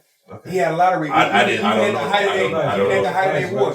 Yeah. Even at the height of their war, he had a lot of respect for Neek. Okay. A lot of niggas on the outside, bro, had a lot of respect for Neek. Yeah. You feel what I'm saying? I can see that. A lot of niggas had I can see it. respect for bro. You feel what I'm saying? G had me one night. Yeah. He had me one night. Yeah. He had, what you mean by what he had you? What he had you? War. Yeah, Tell me. Like, let's go. Come on, we here. Let's tell me. I was the shorty. I want to know, bro. I'm sitting in the car right across from y'all crib. In Jackie McCain parking lot. Bagged in, goddamn. I'm talking about, boy, I look up, he was right at the window. I get out, he was like, nah, man, this ain't for you. You know what I'm saying? Yeah, I think they always had because y'all Yeah, kind of the same. they Y'all kind of the squeeze same in type there. of They is, person, bro, they is. but just That's my cousin. you kind of like your energy is just calm and he is high. Yeah, he is high. Like shit, he really. We always damn bump dog. heads with the females. I think that was another thing maybe gravitated towards the boy too, because they niggas was a lot. Y'all alike. Y'all definitely Just a alike. common version. They both dangerous as a motherfucker. Man, y'all both definitely alike. Yeah, they I can attest to that. definitely Y'all both alike, bro. Yep. So I think this is that's a good what conversation, bro. I like this. I only man. think This they is would dope. have, and all of them get, especially when they come to Ron and Urban, like they always gotta make sure they get their piece. Like, nigga, you came up, I taught you a lot, you know what I'm saying? But yeah, man, Neek gave me the game, but you even a lot of interviews that I done in other places, you know what I'm saying? Because I think as men, we have to pay homage and not be afraid to say that, man, my brother, you know what I'm saying? Like, that nigga saved me or some shit like that. The thing of it is you can't lie to them, you know what I'm saying? Why you showing them? Because, they gonna grow up one day, you know what I'm saying? And they gonna realize the truth and they gonna understand the difference between if you sunk them off or what you really looking at for. Mm-hmm. Yeah. And I came out from on a lot of that. A lot of these niggas cowards. Yeah. Shout out to the Ville City. Yeah. Man, Shout out definitely. I remember them. I grew up in the Ville, bro. It is crazy because I do still to this day. I me and Neek, we talk about a lot so much. Sometimes I just spend the time just listening to his stories. He was in this shit before me. You feel what I'm saying? And just to know, cause Neek gonna call shit out on him. What side is on?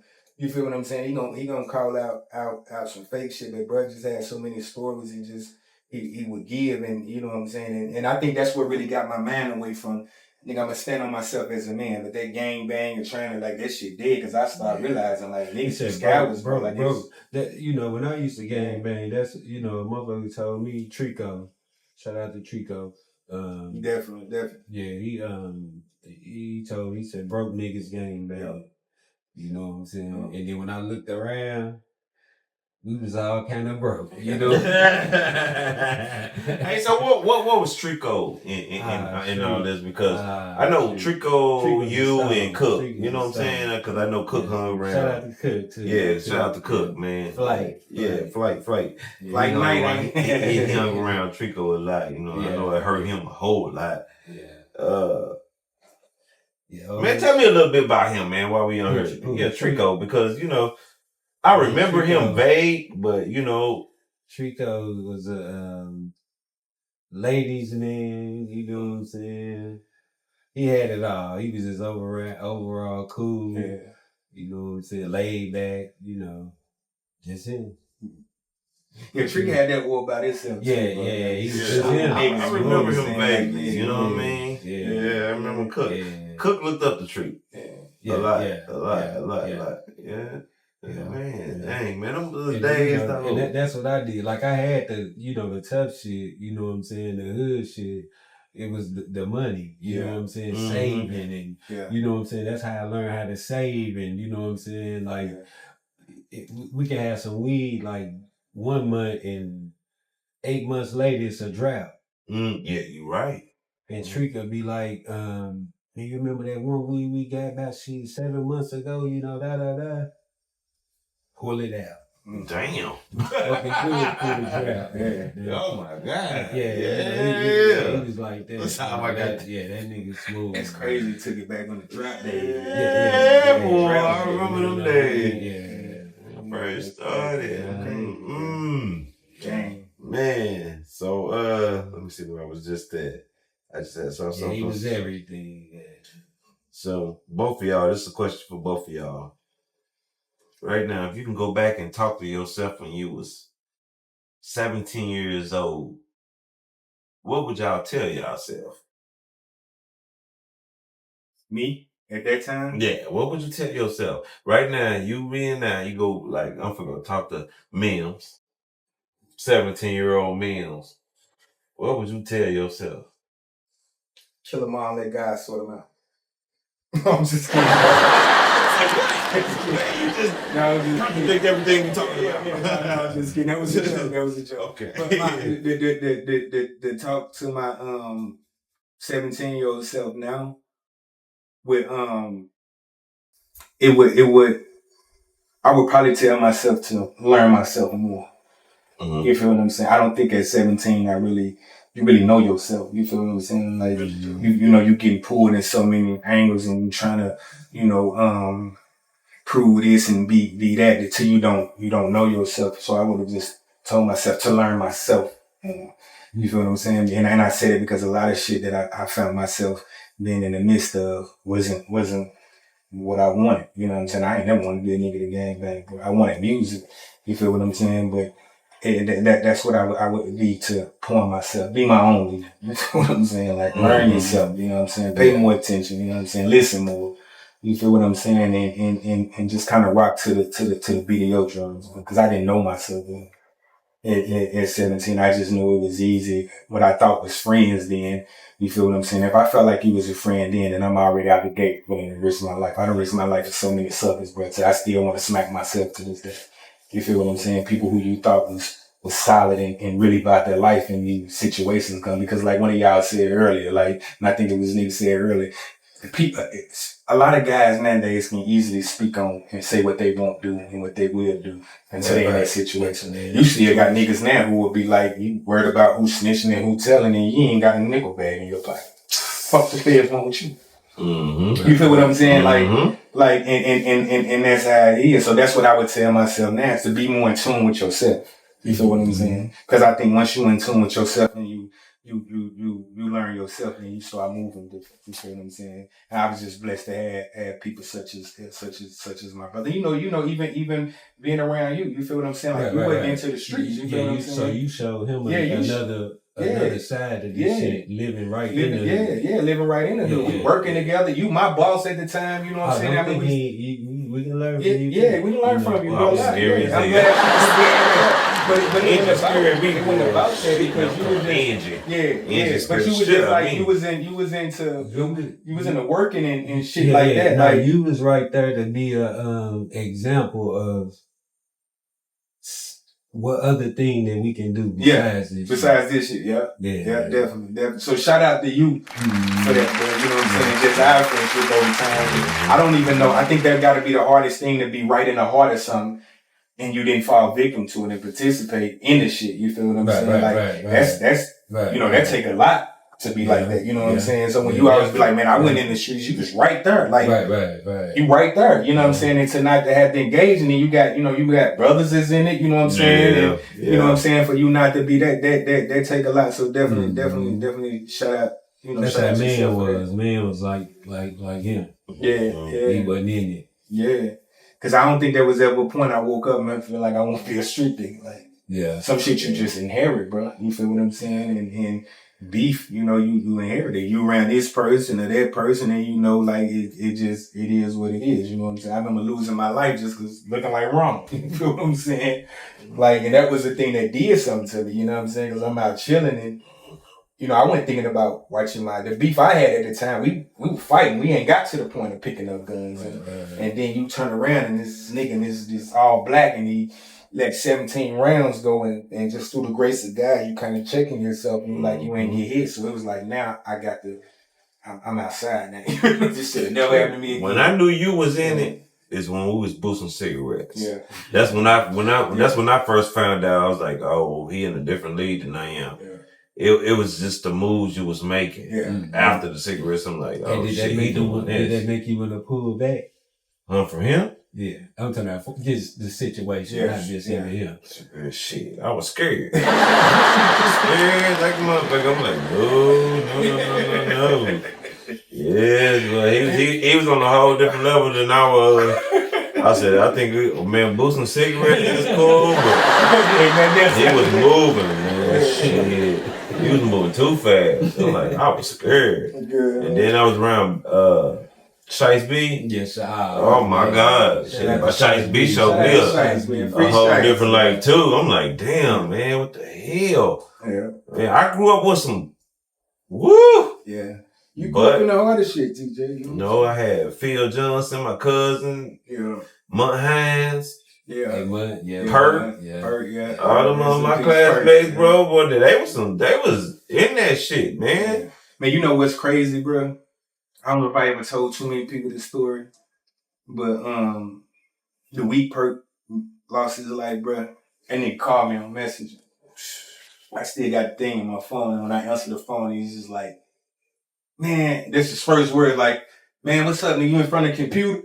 Like, man, how you go from the streets to a geek? You know what I'm saying? Like, that's him. First word, I'm laughing and definitely shit. Him. And then he just started like, nah, for real though, bro, man, he started talking about this change he wanted to do, and he was like, salute me for, you know, doing other shit. And he like, man, I'm trying to do this. And I remember telling him, I said, man, me and Neek talk about this all the time. I don't think you can ever change who you are. You just change routes and journeys, because the minute you trying to do something different, you let your guards down. You feel what I'm saying?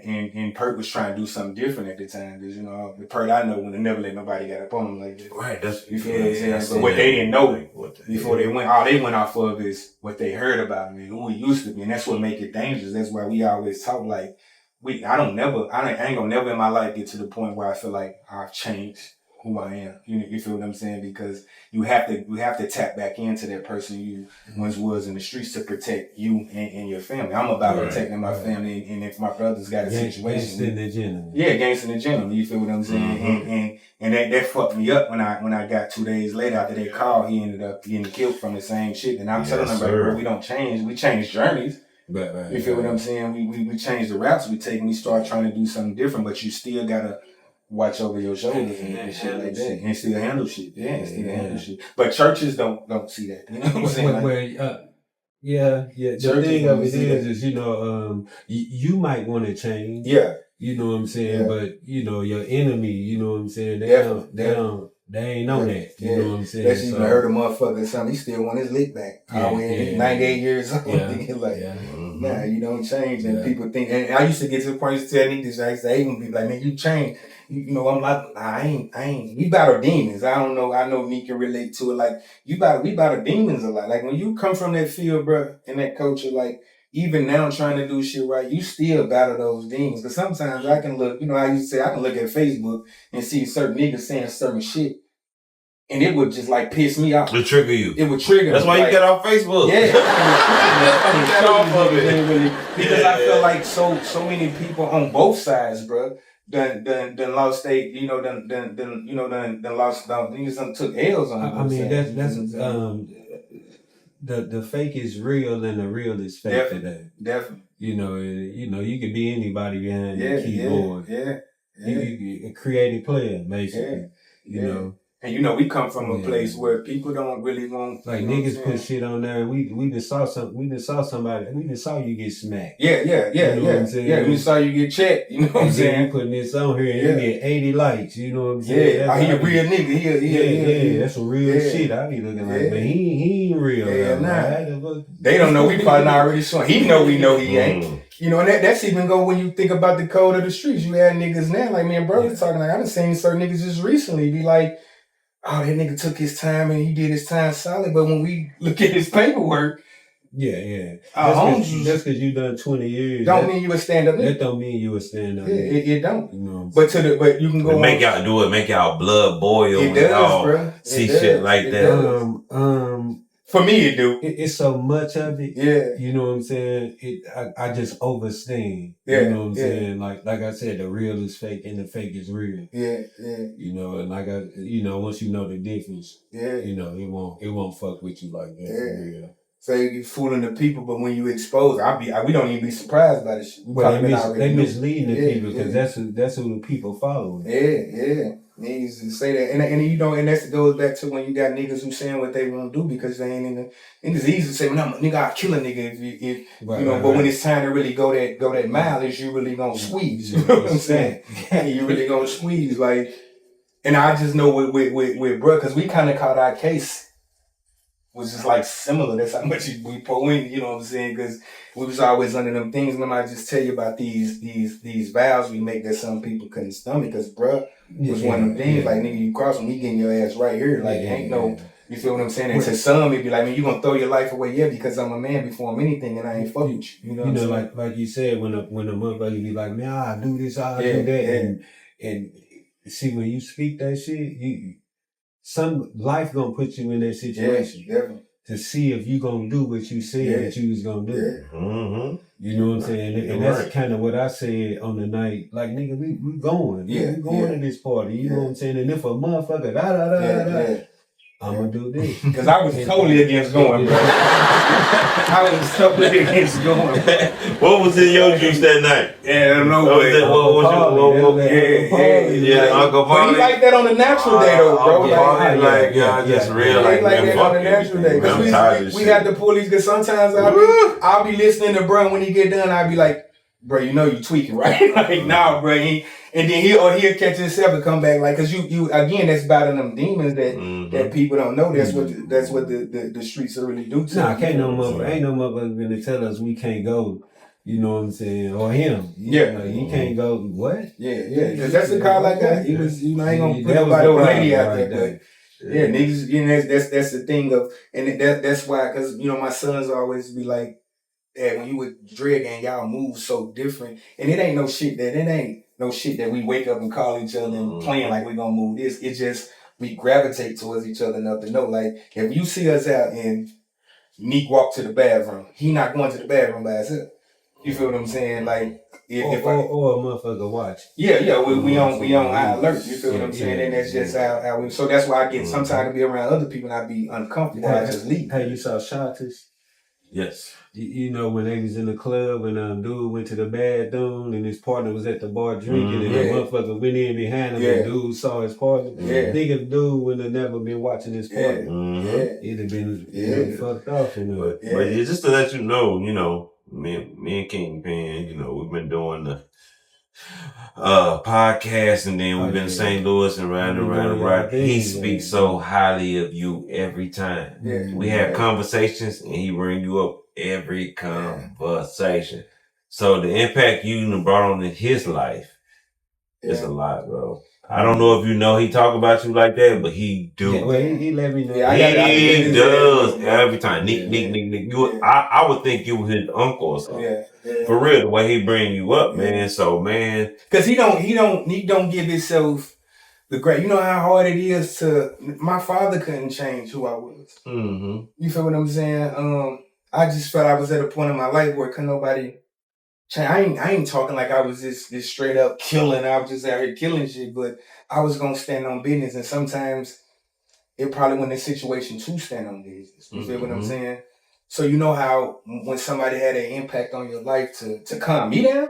You feel what I'm saying? Like to calm me down, you know that was a lot for me, bro. You feel what I'm saying? Because I'm gonna be with whatever my guys on at that time. Like let's go do it. You feel what I'm saying? Or to calm him down because you let me know you couldn't tell him certain shit because he gonna go when he ride like no, I'm gonna tell him because he gonna I don't, man. This is a true story. It's a true story, and some people might watch this and relate. Like it was a situation one time when Nick was playing on my name. I came home. I told Nick I was getting everybody who said something about me, and that was my mission was to get everybody. So we out at the club one time and you know, we always go to club together, lead together, but I ended up walking. You know what I'm saying? Like, I'm finna go fight somebody. I'm gonna get somebody. I didn't even tell brother.